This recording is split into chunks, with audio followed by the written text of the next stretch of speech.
Active से passive में परिवर्तन के नियम, यानी कि एक्टिव से पैसिव में हम किस प्रकार से परिवर्तन करते हैं, आज हम आपको एक टेबल के माध्यम से बताएंगे कि एक्टिव से पैसिव में परिवर्तन होता है।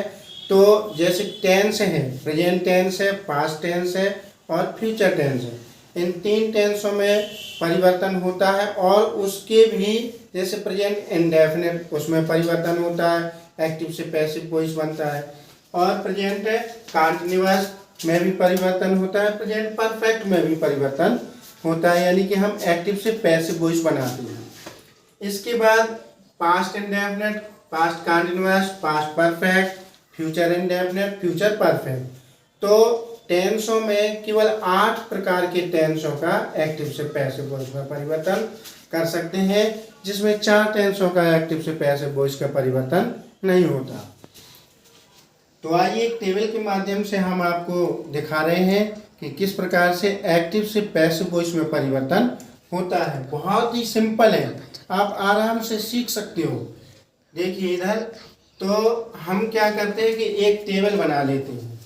टेबल में हमने 3 भाग किए हैं। एक भाग में हमने लिख दिया टेंस, जिसमें present tense, past tense, future tense, 3 tense और उनके तीनों के जिस टेंस में परिवर्तन होता है उसको लिखा गया है। और दूसरे खाने में हमने लिखा है एक्टिव वॉइस और तीसरे खाने में पैसिव वॉइस।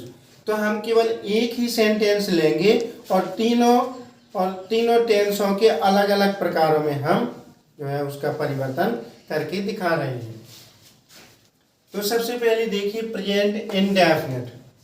प्रेजेंट इंडेफिनिट का एक्टिव वॉइस है ही किल्स ए स्नैक। क्या है? He kills A snack.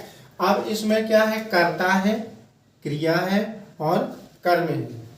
और ये मैंने आपको पहले बताया था कि जब हम एक्टिव से पैसिव वॉइस बनाते हैं तो हम क्या करते हैं कि कर्म को हम कर्ता की जगह रख देते हैं, यानी कि जो कर्म है उसको कर्ता के स्थान पर ले जाते हैं, और जो कर्ता है उसको हम बाई ऑब्जेक्ट यानी कि बाई लगाकर उसको हम कर्म के स्थान पर ले जाते हैं। तो इस प्रकार से यानी कि कर्ता को कर्म बना देते हैं और कर्म को कर्ता बना देते हैं। तो इसमें देखिए ही किल्स ए स्नैक, वह एक सांप मारता है। तो इसका पैसिव वॉइस बनेगा कि snake is killed by him. अब इसमें देखिए यहाँ पे एस लगा है, क्रिया में एस होगा, एस होगा, और कुछ कर्ताओं के साथ एस नहीं भी लगता है, लेकिन क्रिया से पता चल जाता है किस टेंस का वाक्य है। तो हमने यहाँ पे ए snack is killed by him, यानी कि इज इसमें लगेगा और क्रिया की थर्ड फॉर्म लगेगी और बाय ऑब्जेक्ट भी आएगा। इसके बाद है प्रेजेंट कंटीन्यूअस का सेंटेंस देखेंगे कि he is killing A snack. He is killing A snack, तो इसका बनेगा, इसमें तो इज पहले से आया है, तो इसके साथ हम क्या करते हैं, इज आर एम के साथ बीइंग का प्रयोग करते हैं। इज आर एम के साथ बीइंग का प्रयोग करते हैं, वो भी कर्ता के अनुसार। अब जैसे यहाँ कर्ता सिंगुलर है तो इज बीइंग आएगा और क्रिया की थर्ड फॉर्म और बाय लगा के ऑब्जेक्ट को रख देते हैं। प्रेजेंट परफेक्ट का एक्टिव से पैसिव वॉइस बनेगा तो आएगा he has killed A snack. इसमें सहायक क्रिया आई, हेल्पिंग वर्ब हैज और क्रिया की थर्ड फॉर्म। तो हम यहाँ पे जब इसका पैसिव वॉइस बनाएंगे तो आएगा ए स्नैक हैज बीन। अब इसमें हमने हैज के साथ बीन को प्रयोग किया है और क्रिया की थर्ड फॉर्म भी आई है और बाय लगा के ऑब्जेक्ट को रखा है। ये हो गया प्रेजेंट का। पास्ट का देखिए, पास्ट इंडेफिनिट का टेंस है ही किल्ड ए स्नैक।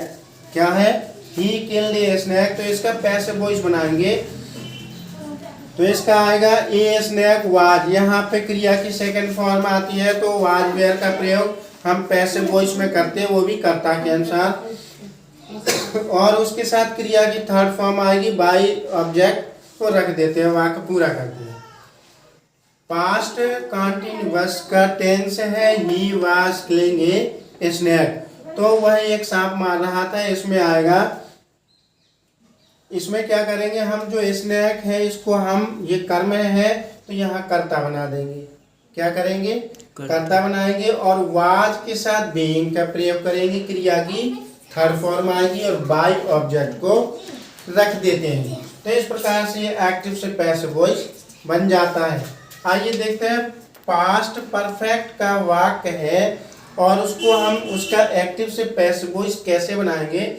तो देखिए यहाँ पे आएगी he had killed A snack. अब यहाँ पे हेल्पिंग वर्ब के रूप में आया हैड, तो हम यहाँ क्या करेंगे, कर्ता के अनुसार हैड बीन, यानी कि इसके कोई भी कर्ता हो सिंगुलर प्लूरल सभी के साथ हैड बीन आएगा। यहाँ पे भी हैड आता है सभी कर्ताओं के साथ, तो यहाँ पे बीन भर जोड़ देंगे और क्रिया की थर्ड फॉर्म लगा के बाय ऑब्जेक्ट रख देते हैं। ये पास्ट का था। आइए देखते हैं फ्यूचर का। फ्यूचर इंडेफिनिट का जब हम एक्टिव से पैसिव वॉइस बनाते हैं तो आएगा he will kill A snack. इसमें हेल्पिंग वर्ब आइए विल और शैल इसकी कर्ता के अनुसार आता है, तो यहाँ पे विल आया, he will kill A snack. तो हम यहाँ क्या करेंगे कि विल के साथ बी और जोड़ देते हैं। क्या जोड़ देते हैं, बी, यानी कि आएगा a snake will be killed by him. अगर यहाँ पे आई होता है या कोई ऐसा वाक्य होता, ऐसा करता होता है जिसके साथ सेल आता है तो हम यहाँ सेल भी रखते हैं, लेकिन यहाँ पे एक वचन सिंगुलर स्नैक आया है तो हम यहाँ पे विल बी का प्रयोग करके क्रिया की थर्ड फॉर्म का यूज करते हैं और बाय ऑब्जेक्ट लगा के इसको वाक्य को पूरा करते हैं। इस फ्यूचर परफेक्ट में भी हम इसी प्रकार से देखते हैं। अगर फ्यूचर परफेक्ट का कोई टेंस आया है तो देखते हैं he will have killed A snack. इसमें क्या ही विल हैव आया है, क्रिया की थर्ड फॉर्म भी है और हेल्पिंग वर्ब विल हैव, तो हम इसमें विल हैव के साथ बीन और जोड़ देते हैं, तो आएगा a snake will have been killed by him. हमने विल हैव बीन जोड़ के और क्रिया की थर्ड फॉर्म रख के और बाय ऑब्जेक्ट रखा है। तो इस प्रकार से हम एक्टिव से पैसिव वॉइस बना सकते हैं। टेबल के माध्यम से आपने समझा और बहुत ही सरल है, केवल इसी टेबल से ही पूरी कहानी आपको समझ में आ गई होगी कि एक्टिव से पैसिव वॉइस में परिवर्तन